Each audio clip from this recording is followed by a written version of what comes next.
Just a reminder that boundaries are not walls to prevent others from getting in and rejection to others.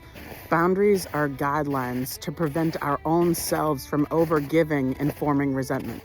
Boundaries are resentment prevention. And so if you're feeling afraid to set a boundary with a loved one because you're feeling that they will feel rejected and you're anticipating that and wanting to avoid that altogether, I really encourage you to think of not having boundaries is like owning a store and putting up a sign saying, we're all going to be leaving at 5 p.m. tonight, but the doors will be staying open.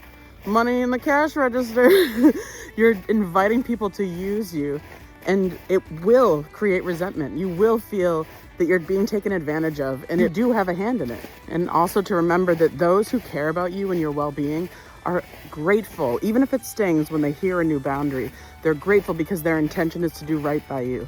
And they'll say it, thank you for letting me know, even if it is triggering. Those that are resentful that you're setting boundaries are those that were robbing your store blind all this time up until now. But if you've spoken your boundaries clearly and they continue to hold resentment, it is intentional. They're letting you know they appreciated when you had no boundaries so they could use you in any way that they wanted to. It is intentional now. And so I really encourage you, if you are wanting to set boundaries and you're afraid of how people will react, to really bring your attention back to your inner child.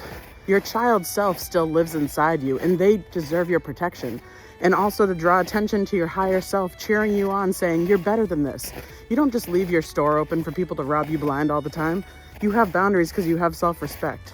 And when we have self-respecting boundaries, our children, grandchildren, nieces and nephews are more likely to hold these same standards for themselves and not to let people walk all over them, use them, take their kindness for weakness. Having no boundaries is not self-respect. It is not kindness to others. It is disrespect toward yourself. And if you know that you are due for a huge change this year and you are ready to go all in, even if you don't feel ready, you know that you are done with the way things are, please reach out and DM me.